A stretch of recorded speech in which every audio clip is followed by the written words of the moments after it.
Hey guys, let's get more news about Miami Heat, but first don't forget to subscribe and leave your like.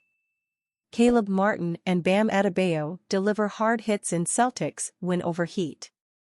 Through 47 minutes, the Celtics mostly dominated Game 1 over the Heat, but it was overshadowed by a collision between Heat forward Martin and Jason Tatum with a minute remaining in Boston's blowout win.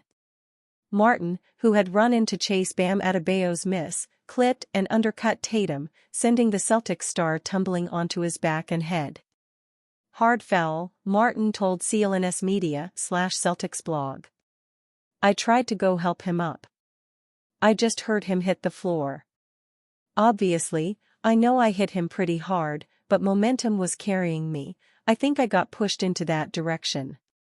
But hard foul, tried to pick him up, that's just what it is. If Jimmy Butler was on the floor, I'd have done the same thing, I'm sure. It's just what it is." Jaylen Brown confronted Martin and slapped his hand away as Tatum quickly rose to his feet. A skirmish broke out, with Brown and Kristaps Porzingis getting in Martin's face while Tatum darted to the other end of the floor. He grabbed the ball from Tyler Herro and pointed at the opposite free throw line, where he'd take 2 more free throws to secure an 18-point lead.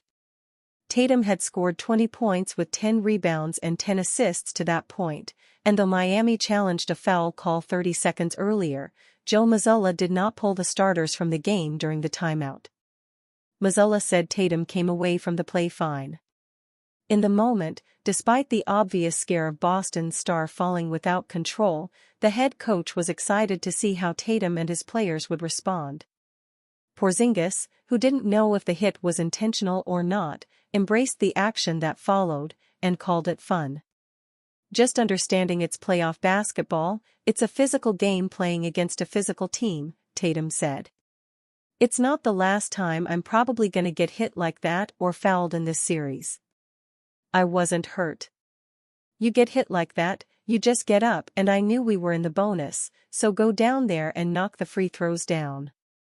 Though Martin ran at Tatum, Jrue Holiday did appear on replay to extend his arms and at least add momentum to Martin's crash on the boards.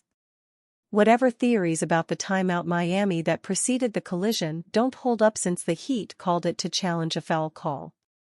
Martin and Brown received double technicals in the exchange that followed, and the game ended without further incident. In February, Duncan Robinson and Brown butted heads over a play where the two got tied up and Robinson thought Brown tried to pull at his arm. Earlier in the fourth on Sunday, Derek White collided hard with an Adebayo screen that leveled him to the floor. White came away from that collision briefly shaken up but able to return to the game. Both teams expected tension and physicality and now, embrace it. "It's good to see JT is good and okay," White said. "KP and JB got his back and you gotta love that. I definitely think it was a good start, walking into the game per se, especially with the long layoff. We just wanted to be aggressive to start and we did a good job of that." Kendrick Perkins, "Heat could go 100% from the field and 100% from the three and they're still gonna get swept in this series." The Boston Celtics comfortably beat the Miami Heat 114-94 in Game 1 of their first-round series on Sunday. Former Celtic Kendrick Perkins expects more of the same the rest of the way, and he went as far as to make quite the bold claim about this series. "It really is levels to this. I mean, the Miami Heat could go 100% from the field and 100% from the three, and they're still gonna get swept in this series," Perkins said on NBA Countdown. "They just don't have the personnel to match up with the Boston Celtics. That's it." Perkins certainly exaggerated there. If the Heat shoot 100% from the field the rest of the way, not only would they avoid a sweep, but they would also win the series. I mean, even the Detroit Pistons would beat the Celtics if they never missed a shot. You do get the point Perkins was making there, though. The Heat could play at their absolute best and the chances of a victory against the Celtics would still be slim. If Jimmy Butler was available, they might have been able to pull off an upset in this series, but with him being out for multiple weeks due to an MCL sprain, this is a total mismatch.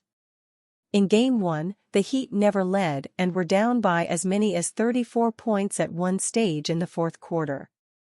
If the Celtics had kept their foot on the gas, the Heat might have suffered the worst postseason loss in franchise history based on margin of defeat. They had lost Game 3 of the 2013 NBA Finals by 36 points to the San Antonio Spurs, and while the Heat went on to win that series, things won't be panning out that way this time. I think they will avoid a sweep, though. This Celtics team lives and dies by the three, and all it takes is one bad shooting night for the Heat to win a game. None of the 6 previous postseason meetings between these teams ended in a sweep either. The Heat currently lead that head-to-head 4-2, but the Celtics will certainly have that deficit soon enough. This was also their 4th straight win in meetings between these sides, having also won all 3 regular season matchups. There was a contentious moment right at the end of Game 1, as Caleb Martin crashed into Jason Tatum when the Celtics had gone up for a rebound. Former Celtic Brian Scala Brine felt the Heat tried to intentionally injure Tatum. Eric Spoelstra called a timeout with a 1:30 left, down by 16. 30 seconds later that play happens. That looked shady to me. At first glance, it did seem like quite a dirty play to me as well. When I watched the replays, though, I saw Drew Holiday pushing Martin onto Tatum. Now, you could argue that the Heat forward should have tried to avoid contact, but he barely had a second to react.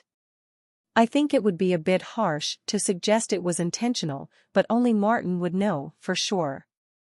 That incident did add some more spice to this series, and I wouldn't be surprised if we get some more heated moments the rest of the way.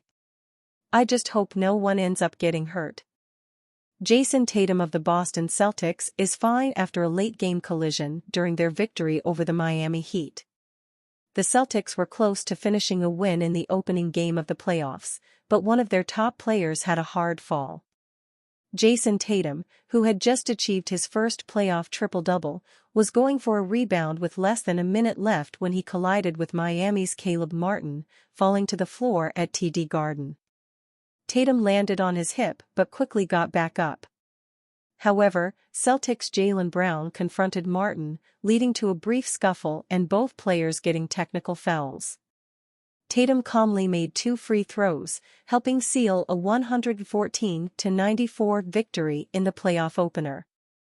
He said he was physically fine after the collision and quickly got up because the team aims to stay composed this postseason, something they struggled with last year against Miami.